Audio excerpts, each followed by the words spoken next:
The last time I saw Harold alive, he was pounding on the bedroom door. He screamed my name until his voice broke. Behind him, an elderly man stood silently beside the bed, watching me with patient familiarity. I had never seen that man before. Harold had not become elderly yet. I was 65 when my house stopped agreeing with itself. My name is Margaret Vale. People assume betrayal begins with lies. Mine began with architecture. The laundry room had always been too small. 40 years in the same house teaches you things like that. You know which cabinet sticks in the summer, which floorboard complains before your foot reaches it, which window rattles when the wind comes from the west. So when I reached behind the detergent one Tuesday morning and found another doorway where there had only ever been drywall, I didn't think I'd discovered something hidden. I thought I'd forgotten my own home. The hallway beyond stretched farther than the outside of the house could possibly allow. At the end waited a bedroom. The air smelled faintly of lilies. Nothing looked abandoned. The bed was made. The curtains were open. A cup of tea rested on the bedside table. Steam still curled from its surface. I backed out immediately. When I looked again, the hallway had vanished. Only painted drywall remained. That evening, I asked Harold whether we'd ever remodeled the laundry room. No, you answered awfully fast. Because we've never remodeled it. His certainty irritated me more than it reassured me. Over the next week, the hallway appeared 3 more times, never for long, never when Harold was nearby. Each visit revealed something slightly different. A photograph shifted, a chair moved. Fresh flowers replaced fading ones before they could wilt. The room behaved less like a memory than a life continuing without me. Then I opened the wardrobe. Inside hung one of Harold's old tweed jackets, the brown one with leather patches on the elbows. He'd donated it years earlier. I carried it into the kitchen without saying a word. Harold glanced up, his face emptied. "Where did you find that?" "In the laundry room." He laughed too quickly. "I don't own that jacket." I laid it across the table. He stared at it for several long seconds. Then his eyes drifted somewhere over my shoulder. Not toward the jacket, toward the hallway leading back to the laundry room. His voice lowered. "They're still fresh?" I did not answer, because I had never mentioned flowers. I tried to convince myself I'd imagined the question. After dinner, I heard voices drifting from the kitchen while I stood halfway up the stairs. Our daughter had stopped by without my noticing. "I think she's frightened," she whispered. Harold answered too quietly for me to catch every word.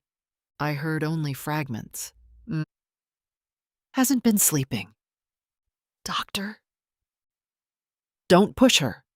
The floorboard creaked beneath me. Their conversation stopped. When I entered the kitchen, Harold was rinsing coffee cups. Our daughter smiled too quickly. No one mentioned what I'd heard, neither did I. That night, the hallway appeared before I even reached the laundry room. The bedroom door stood open, waiting. For the first time, it felt as though it had been waiting specifically for me. For several days, I forced myself to believe Harold had built the room. Not impossibly, secretly. An affair required hidden spaces. Hidden spaces required walls. Walls could be measured. That explanation still belonged to the world. So I stopped trying to prove the bedroom existed. I started trying to preserve it. Every morning I checked the laundry room before Harold woke. If the hallway appeared, I stood at its entrance and memorized everything. The flowers, the dresses, the bed that never looked slept in, the photographs that remained turned face down. I refused to touch a single object. Evidence loses value once you've disturbed it. I still believed evidence could save me. The first time I said my suspicion aloud, the house answered. I know she's living here. The drywall rippled. A narrow hallway unfolded where shelves had been only seconds before. Relief reached me before fear, a rule. The room needed confession. I backed toward the kitchen to fetch my camera. The kitchen doorway opened into the garage ceiling. Our bicycles hung beneath my feet. The light fixture rested where the floor should have been. I slammed the door shut. When I opened it again, the kitchen was ordinary. Only the bedroom remained. The room had answered me. The rest of the house had paid for it. After that, I stopped speaking about the room. I convinced myself silence restored the walls. For 2 days, nothing happened. Then, carrying a basket of towels downstairs, I thought one careless sentence. She's still in there. I never spoke the words. The hallway opened anyway. Speech, thought. The house no longer cared which one I used. It never contradicted itself. It contradicted me. I bought a camcorder the same afternoon. Harold asked why. I lied about recording birds. He smiled too easily. The moment he left for work, I filmed everything. The hallway, the bedroom, the flowers that refused to wilt, a second toothbrush beside the sink, every detail that should have ended every argument. That evening I watched the recording. The room appeared exactly as I'd filmed it. So did I. I wasn't alone. A silver-haired man stood beside me, close enough to touch my shoulder. I never saw him while recording. Yet there he was, smiling at me. I smiled back. Then he kissed me. The recording showed me kissing him as though we'd rehearsed it 100 times. I stopped breathing. I rewound the tape. Again. Again. The stranger never disappeared. On the third viewing, I noticed something worse. My sweater. Green wool. Pearl buttons. I had donated it years before. I remembered folding it into a charity box. I remembered driving away afterward. The recording insisted I still owned it. I no longer trusted the camera. I trusted my memory even less. That night I asked Harold about the man. I barely finished describing him before Harold whispered, "Don't let him see you recording." I asked who. His expression emptied. "What recording?" "The man." "What man?" "The bedroom." "There isn't a bedroom." His denial arrived too quickly. His warning had arrived first. I could not make those two truths fit together. The affair stopped making sense. Perhaps the woman had never mattered. Perhaps someone else had been using the room all along. Someone Harold feared enough to deny everything. I searched the attic, the basement, every closet. I wasn't looking for another wife anymore. I was looking for an intruder. Someone real enough to leave fingerprints. Someone the police could arrest. Instead, I found only ordinary dust, ordinary silence. Neither lasted. I began writing everything down because memory had become unreliable. Times, measurements, questions. Halfway through a page, I noticed another paragraph beneath my last sentence. My handwriting. Not my memory. The ink was still drying. Tomorrow's date appeared above 7 words. Don't ask him about the wedding bed. I dropped the notebook. When I picked it up again, the ink stained my fingertips. It was real enough to smear, not real enough to remember writing. The room no longer waited behind the wall. It had started reaching into my thoughts. The following evening, Harold found me sitting outside the laundry room with the notebook in my lap. He didn't laugh. He didn't tell me the wall was ordinary. He stared at it for so long I almost believed he could finally see what I saw. Then he spoke without looking at me. "If it opens again." His voice shook. "Promise me you won't go inside." I searched his face for guilt. I found something smaller, something older. Fear. Not of being caught, of the room itself. After Harold begged me not to enter the room again, I stopped pretending the affair was the center of my marriage. The bedroom was. Everything else had begun arranging itself around it. The hallway appeared more often now, not every day. Enough that I stopped being surprised. The flowers remained fresh.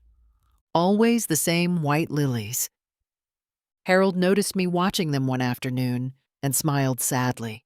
"You always preferred lilies." I laughed before I could stop myself. "I've hated lilies my entire life." He frowned. "No." His confusion seemed genuine.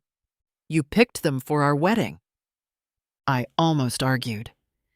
Instead, I remembered arranging them, only for a heartbeat. Water spilling from the vase. My hands trimming the stems. The memory carried affection, not certainty. It disappeared before I could decide whether it belonged to me. I entered the room the following morning without my camera or notebook. Evidence had failed me often enough. The wardrobe stood open. The dresses no longer looked like another woman's clothes. They looked as though they had been waiting for me. One by one, I touched them. Silk, wool, lace, each seemed tailored to my measurements before I ever slipped a sleeve over my arm. Inside, every collar was the same stitched name. Evelyn Ashcroft. The name meant nothing until it almost did. For the briefest instant, I remembered introducing myself as Evelyn, not pretending. Remembering. The certainty vanished. The emotion did not. I stopped asking who she was. I began wondering when I hadn't been. The room never hurried me. It waited. Patient enough to let me mistake its silence for mercy. Then I believed I finally understood something. Speaking invited the room. I kept circling the same impossible thought. If someone remained inside, perhaps the hallway couldn't follow the rest of the house. Not me. Harold. If he feared the bedroom so deeply, perhaps he knew how to keep it closed. I asked him to help me carry a storage box into the laundry room. He hesitated before following. When the hallway unfolded, he froze. He could see it. For the first time, I knew I wasn't alone. His face drained of color. Margaret. It sounded less like my name than a warning. Before he could retreat, I pushed him through the doorway. The bedroom door slammed shut. I turned the lock. Harold pounded from the other side. I held the handle with both hands. Not to trap him, to trap the room. Then something changed. The pounding grew distant, the hallway shortened by inches. The wallpaper curled inward, as though the walls were folding into themselves. Inside the bedroom, the lilies sagged. One by one, white petals dropped onto the floor. The air lost its perfume. For the first time, the room looked smaller, not empty. Smaller, as though it had been forced to surrender part of itself. I began to cry, not because Harold was screaming, because I believed it was working. I stayed there until dawn, afraid that leaving would allow the room to recover. Eventually, the pounding stopped. The hallway had almost disappeared. Only a narrow crack remained where the doorway had been. I touched the wall. Solid. Cold. I whispered, "It's over." Morning answered with silence. I mistook silence for victory. By the time I unlocked the door, The room had already decided what it wanted to become.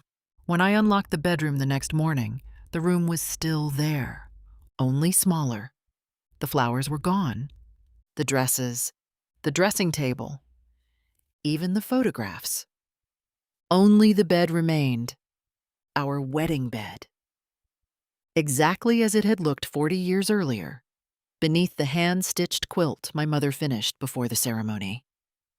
2 untouched pillows rested beneath the headboard. Harold was gone. I searched every corner before calling the police. This time they saw the room. Every officer stepped through the doorway without hesitation. Relief should have followed. Instead, one of them paused beside the bed and asked quietly, "Is this where you two were married?" We weren't. The answer escaped before I could think. We never lived in this house. He looked at me with gentle confusion. The photographs on the bedside table insisted otherwise. Our wedding. Our smiles. This bedroom. The officer nodded slowly. I remember the reception. I had never met him. By sunset, Harold returned. He walked through the front door carrying groceries, as though he'd only been gone an hour. He looked 20 years younger. His back was straight and his wedding ring was gone. He smiled when he saw me. "Evelyn." Then he stopped. His expression changed. "Why do you look so old?" Before I could answer, our daughter hurried into the hallway. She caught my arm. "Margaret." Her voice trembled. "Don't." Harold looked at her with puzzled concern. "Why do you keep calling her that?" I looked from one face to the other. "Evelyn," Harold said again, softer now. "Mom," my daughter whispered. Both voices reached me. Both names felt like mine. For one impossible second, I couldn't remember which one I had spent my life answering to. Then I chose. Margaret. The word left my mouth like something memorized instead of remembered. Harold lowered his eyes. Not disappointed, grieving. I kept believing the house was rearranging itself. I never proved it wasn't rearranging us. Most mornings, the laundry room is only a laundry room.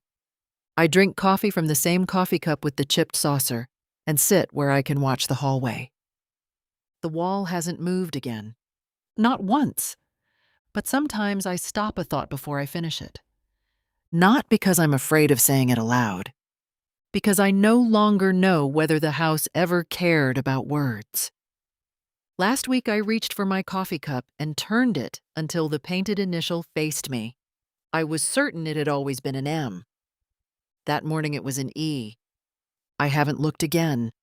Every now and then, behind the wall that shouldn't open anymore, someone knocks. And before I remember my own name, I find myself wondering if they're waiting. For Evelyn. Instead, I still haven't answered. How long do you think you could ignore it?